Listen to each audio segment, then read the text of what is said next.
உங்களுக்கு ஒரு அரசு மேல்நிலைப் பள்ளியில் அரசு ஆசிரியர் ஆகணும் அப்படின்னு கனவு இருக்கு அப்படின்னா டிஆர்பி நடத்தக்கூடிய பிஜிடெரிப் எக்ஸாமுக்கு நீங்கள் அட்டெம்ப்ட் கொடுக்கும்போதும் எக்ஸாமில் நல்ல மார்க் ஸ்கோர் பண்ணுறீங்க அப்படின்னா நீங்கள் ஒரு அரசு மேல்நிலைப் பள்ளியில் அரசு முதுகலை ஆசிரியராக வந்து பணியில் அமர முடியும். இப்போ ரீசெண்டாக இந்த டிஆர்பி போர்டு பிஜிடெரிப் எக்ஸாமை வந்து நடத்தி முடிச்சாங்க. அதில் பாஸ் பண்ணவங்க எல்லாருக்குமே பார்த்தீங்கன்னா அப்பாயின்மெண்ட் ஆர்டர் கொடுத்து இப்போ ஒரு அரசு மேல்நிலைப் பள்ளியில் அரசு முதுகலை ஆசிரியராக வந்து பணியில் அமர்ந்துகிட்டு இருக்காங்க. அப்படி பார்க்கும்போது இப்போ ரீசெண்டாக நடந்து முடிஞ்ச பிஜிடெரிப் எக்ஸாமில் 80,000 பேர் பார்த்தீங்க அப்படின்னா தமிழ் தகுதி தேர்வில் வந்து எலிஜிபிள் ஆகலை. ஆனால் மெயின் எக்ஸாமில் நல்ல மார்க் எடுத்தாங்க. அப்போ இந்த பிஜிடெரிப் எக்ஸாமை பொறுத்த மட்டும் 2 எக்ஸாம் கண்டக்ட் பண்ணுறாங்க.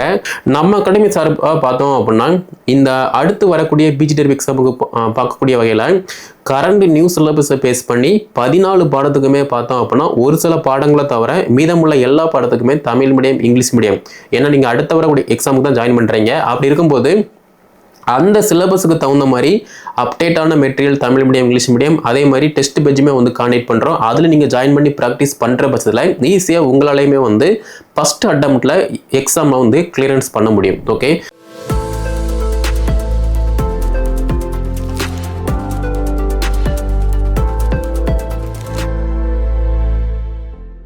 உங்களுக்கு ஒரு அரசு மேல்நிலைப் பள்ளியில் அரசு ஆசிரியர் ஆகணும் அப்படின்னு கனவு இருக்கு அப்படின்னா டிஆர்பி நடத்தக்கூடிய பிஜிடெரிப் எக்ஸாமுக்கு நீங்கள் அட்டெம்ப்ட் கொடுக்கும்போதும் எக்ஸாமில் நல்ல மார்க் ஸ்கோர் பண்ணுறீங்க அப்படின்னா நீங்கள் ஒரு அரசு மேல்நிலைப் பள்ளியில் அரசு முதுகலை ஆசிரியராக வந்து பணியில் அமர முடியும். இப்போ ரீசெண்டாக இந்த டிஆர்பி போர்டு பிஜிடெரிப் எக்ஸாமை வந்து நடத்தி முடிச்சாங்க. அதில் பாஸ் பண்ணவங்க எல்லாருக்குமே பார்த்தீங்கன்னா அப்பாயின்மெண்ட் ஆர்டர் கொடுத்து இப்போ ஒரு அரசு மேல்நிலைப் பள்ளியில் அரசு முதுகலை ஆசிரியராக வந்து பணியில் அமர்ந்துகிட்டு இருக்காங்க. அப்படி பார்க்கும்போது இந்த எக்ஸாமுக்கான கல்வி தகுதியை பொறுத்த மட்டும் பார்த்தோம் அப்படின்னா உங்ககிட்ட பிஜி ப்ளஸ் பிஎடு அதாவது MA BEd MSc BEd M Com BEd படித்து முடிச்சிட்டிங்க அப்படின்னா இந்த எக்ஸாமுக்கு தாராளமாக வந்து அப்ளை பண்ண முடியும். அதே மாதிரி எக்ஸாம் சிலபஸை பொறுத்த மட்டும் பார்த்தோம் அப்படின்னா நீங்கள் என்ன பாடமோ அந்த பாடத்துக்கான சிலபஸ் வந்து பார்த்தீங்கன்னா தனித்தனியாக வந்து அவைலபிளாக இருக்குது. ஃபார் எக்ஸாம்பிள் இந்த பிஜிடெரிப் எக்ஸாமை பொறுத்த மட்டும் 14 பாடம் வந்து அவைலபிளாக இருக்குது. Tamil, English, maths, physics, chemistry, botany, zoology, history, geography, economics, computer science, commerce, accountancy, அதே மாதிரி பார்த்தோம்னா political science, physical director great 1 இந்த மாதிரி 14 பாடத்துக்கு பார்த்தோம் அப்படின்னா இந்த டிஆர்பி போர்டு பிஜிடெரிப் எக்ஸாம் வந்து காண்டக்ட் பண்ணுறாங்க. இதில் நீங்கள் என்ன பாடமோ அந்த பாடத்துக்கான சிலபஸை பேஸ் பண்ணி ப்ராப்பராக வந்து படிக்கும்போதும் ப்ராப்பராக டிசிப்ளினாக கன்சிஸ்டன்சியாக டெஸ்ட்டு ப்ராக்டிஸ் பண்ணுறீங்க அப்படின்னா உங்கள் பாடத்தில் எப்படி வினாக்கள் கேட்கப்படுது, கல்வி உளவியலில் எப்படி வினாக்கள் கேட்காங்க, பொது அறிவு நடப்பு நிகழ்வில் எப்படி வினாக்கள் கேட்காங்க அப்படிங்கிற மாதிரி முதன்மை தாளில் எப்படிலாம் வினாக்கள் கேட்கப்படுது அப்படின்னு டெஸ்ட் பேஜ் வந்து உங்களுக்கு உணர்த்தக்கூடிய வகையில் வந்து இருந்துகிட்ருக்கும். அதே மாதிரி தகுதி தேர்வு முக்கியமாக இல்லையா அப்படிங்கிற மாதிரி கேட்டிங்க அப்படின்னா தகுதி தேர்வு இப்போ உள்ள சிச்சுவேஷனில் மஸ்ட் இம்பார்ட்டன்ஸ். ஏன் இம்பார்ட்டன்ஸ் அப்படின்னா இப்போ ரீசெண்டாக நடந்து முடிஞ்ச பிஜிடெரிப் எக்ஸாமில் 80,000 பேர் பார்த்தீங்க அப்படின்னா தமிழ் தகுதி தேர்வில் வந்து எலிஜிபிள் ஆகலை. ஆனால் மெயின் எக்ஸாமில் நல்ல மார்க் எடுத்தாங்க. அப்போ இந்த பிஜிடெரிப் எக்ஸாமை பொறுத்த மட்டும் 2 எக்ஸாம் கண்டக்ட் பண்ணுறாங்க. மார்னிங் செஷனை பொறுத்த மட்டும் மார்னிங் 10 மணிலேருந்து 1 மணி வரைக்குமே வந்து முதன்மை தாள் வந்து நீங்கள் எழுதுவீங்க. அதே மாதிரி ஆஃப்டர்நூன் செஷனில் பார்த்தீங்க அப்படின்னா நீங்கள் தகுதி தேர்வு வந்து அட்டெம்ப்ட் கொடுக்குற மாதிரி இருக்கும். ஆனால் பேப்பர் வேலிடேஷன் பண்ணும்போது பார்த்தீங்க அப்படின்னா உங்களுடைய தகுதி தேர்வு பேப்பர் தான் வந்து ஃபஸ்ட்டு வேலிடேஷன் பண்ணுவாங்க. அதில் நீங்கள் தகுதியாக இருந்தால் மட்டும்தான் உங்களுடைய மெயின் பேப்பரே வந்து வேலிடேஷன் போகும். அப்படி பார்க்கும்போது தகுதி தேர்வும் மஸ்ட் இம்பார்ட்டன்ஸ், முதன்மை தாளுமே வந்து மஸ்ட் இம்பார்ட்டன்ஸ். தகுதி தேர்வை பொறுத்த மட்டும் ஜஸ்ட் எலிஜிபிள் ஆனால் மட்டும் போதுமானது. முதன்மை தாளை பொறுத்த மட்டும் அது ஸ்கோரிங் பேப்பர் 150க்கு நீங்கள் எவ்வளோ மார்க்கு நல்லா டார்கெட் பண்ணி ஸ்கோர் பண்ணுறீங்களோ அதை பொறுத்து மட்டும்தான் அடுத்த கட்டமாக சிவி கூப்பிடுவாங்க, அடுத்த கட்டமாக அப்பாயின்மெண்ட் ஆர்டருமே கொடுப்பாங்க. அப்போ இந்த எக்ஸாமுக்கு எப்படி ப்ரிப்பரேஷன் பண்ணலாம் அப்படிங்கிற மாதிரி கேட்டிங்க அப்படின்னா ஃபஸ்ட்டு நீங்கள் பண்ண வேண்டியது சிலபஸ் பார்க்கணும், 2வது ப்ரீவியஸ் இயர் கொஸ்டின் பார்க்கணும், 3வது நீங்கள் ஸ்கூலில் ஒர்க் பண்ணுறீங்க, ஒர்க் பண்ணல சம்மந்தமே இல்லாமல் வேறு ஒரு டிபார்ட்மெண்ட்டில் ப்ரைவேட் செக்டரில் வந்து வேலை பார்க்கிங்க அப்படின்னா இப்போ உள்ள சிச்சுவேஷனில் கரண்ட் ஸ்கூல் புக் என்ன, 6ஆம் வகுப்புலேருந்து 12th வரைக்குள்ள ஸ்கூல் புக் என்ன இருக்குது, அதாவது உங்களுடைய பாடம் சம்மந்தப்பட்ட டேட்டா என்ன இருக்குது அது எல்லாத்தையுமே வந்து படிக்கிற மாதிரி இருக்கும். ஃபார் எக்ஸாம்பிள் இப்போ நீங்கள் சுவாலஜி அப்படின்னு இருக்கீங்க அப்படின்னா 6 to 12 வரைக்கும் உள்ள சுவாலஜி லெசன்ஸ் வந்து என்ன இருக்குது, அந்த லெசனில் சுவாலஜி சம்மந்தப்பட்ட அடிப்படை டேட்டா என்ன இருக்குது, அது எல்லாத்தையுமே வந்து பார்க்குற மாதிரி இருக்கும். இது வந்து மஸ்ட்டு. ஏன்னா நிறைய பேர் வந்து பிஜி டெரிபி எக்ஸாம் பிஜி புக்கை மட்டும் படித்தா போதும் அப்படிங்கிற மாதிரி ஒரு தாட் இருக்குது. அப்படி கிடையாது.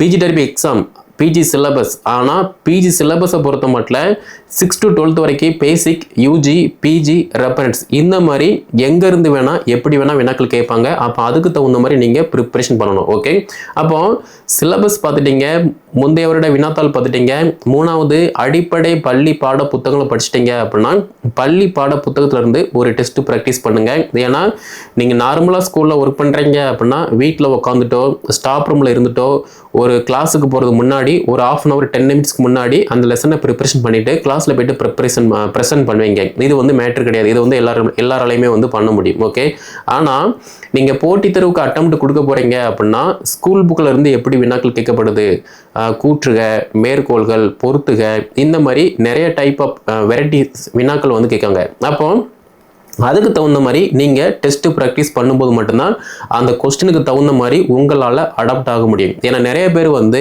நானும் 10ல் 11 பிஜி டெரிபி படிக்கேன், என் ஃப்ரெண்ட்ஸும் படிக்காங்க, ஸோ நானும் படிக்கேன் அப்படிங்கிற மாதிரிலாம் வந்து படிப்பாங்க. அவங்க வந்து பாஸ் பண்ண மாட்டாங்க. ஆனால் யாரெல்லாம் ப்ராப்பராக சிலபஸ் என்ன, ப்ரீவியஸ் இயர் கொஸ்டின் என்ன, பேசிக் என்ன, சிலபஸை பேஸ் பண்ணி எப்படி படிக்கணும், டெஸ்ட் ப்ராக்டிஸ் ஏன் இம்பார்ட்டன்ஸ் அப்படின்னு ப்ராப்பராக படிக்கிறவங்க வந்து பார்த்தீங்கன்னா ஈஸியாக வந்து அட்டெம்ப்ட் கிளியர் கொடுத்துட்டு இப்போ ஜாபில் வந்து உட்காந்துட்டு இருக்காங்க. இப்போ ரீசெண்டாக நம்மக்கிட்டமே படித்த நிறைய பேர் பார்த்தீங்க அப்படின்னா பிஜி டெரிபி எக்ஸாமில் பாஸ் பண்ணிட்டு இப்போ கவர்மெண்ட் ஸ்கூல் டீச்சராக வந்து அப்பாயின்மெண்ட் ஆகிருக்காங்க.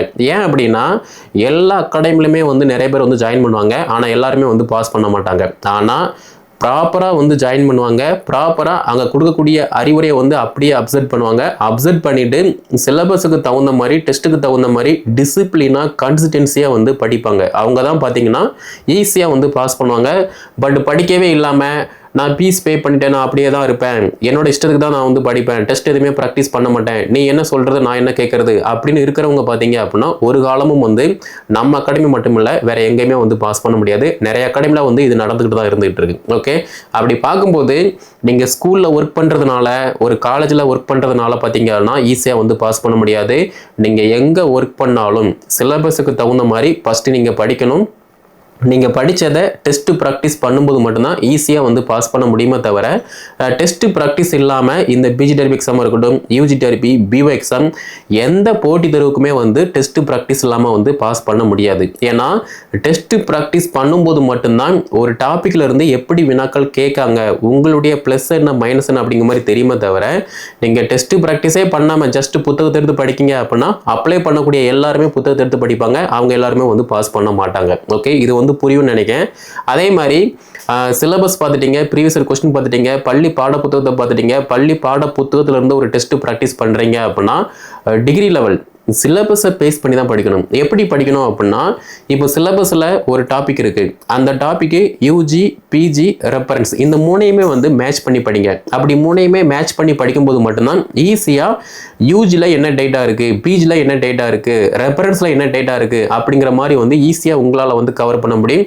இந்த மூணையுமே படிச்சிட்டிங்க அப்படின்னா ஃபர்தராக வந்து டெஸ்ட் ப்ராக்டிஸ் பண்ணுங்கள். இதுவுமே வந்து மஸ்ட் இம்பார்ட்டன்ஸ். ஏன்னா டிகிரி லெவலை பொறுத்த மட்டும் வினாக்கள் வந்து ஒரே டாப்பிக்கில் எங்கேருந்து வேணால் எப்படி வேணால் கேட்பாங்க. அப்போ அதுக்கு தகுந்த மாதிரி நீங்கள் அடாப்ட் ஆகணும். ஓகே, இந்த மூணையுமே படிச்சிட்டிங்க அப்படின்னா அடுத்து நீங்கள் பண்ண வேண்டியது மாடல் டெஸ்ட்டு, ஃபுல் டெஸ்ட் பண்ணுங்கள். இப்போ நம்ம அகாடமி சார்பாக எப்படி காண்டக்ட் பண்ணுறோம் அப்படின்னா சிலபஸை பேஸ் பண்ணி யூனிட்டை பேஸ் பண்ணி பார்த்தீங்கன்னா டாப்பிக்கை பேஸ் பண்ணி பார்த்தீங்க அப்படின்னா மாடல் டெஸ்ட்டை பேஸ் பண்ணி பார்த்தீங்க அப்படின்னா ஃபுல் மாடல் டெஸ்ட்டு. இந்த மாதிரி வந்து 4 டைப்பான டெஸ்ட்டை வந்து காண்டக்ட் பண்ணுறோம். இந்த 4 டைப்பை நீங்கள் கவர் பண்ணுறீங்க அப்படின்னா ஈஸியாக உங்களால் நீங்கள் படித்ததை வந்து ப்ளஸ் ஆக்க முடியும். அதே மாதிரி ஒரு டாபிக் மிஸ் பண்ணாமல் எல்லாத்தையுமே நீங்கள் கவர் பண்ணி படிக்கக்கூடிய வகையில் பார்த்தீங்கன்னா நம்ம டெஸ்ட் பேஜ் வந்து காண்டக்ட் பண்ணுறோம். அதே மாதிரி தமிழ் மீடியம் படிக்கலாமா, இங்கிலீஷ் மீடியம் படிக்கலாமா, எந்த மீடியம் படித்தாலுமே உங்களுக்கு ஒரு லாங்குவேஜ் நல்லா தெரியுது அப்படின்னா அதை எடுத்து படிக்கும்போது மட்டும்தான் ஈஸியாக பாஸ் பண்ண முடியுமே தவிர அரையும் குறையமாக தான் நான் இருக்கேன், நான் இதை எடுத்து படிக்கலாமா அதை எடுத்து படிக்கலாமா அப்படின்னா எதை எடுத்து படித்தாலும் உங்களால் வந்து பாஸ் பண்ண முடியாது.